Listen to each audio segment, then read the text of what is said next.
İzmir'in Buca ilçesinde yürekleri ağza getiren bir kaza meydana geldi. Otogar viyadüğünde yaşanan bu olayda bir tırın kupası dorsesinden ayrılarak alt geçide düştü. Tonlarca ağırlıktaki kupa yaklaşık 5 metrelik yükseklikten otoyola savruldu. O sırada yoldan geçen iki otomobil ise bu kupaya çarpmaktan kurtulamadı. Kaza sonrası ortalık adeta savaş alanına döndü.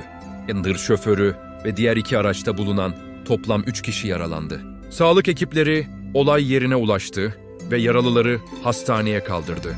Kazanın şokunu yaşayan bir görgü tanığı büyük bir gürültü duyduğunu ve ardından tır kupasının aşağı uçtuğunu anlattı.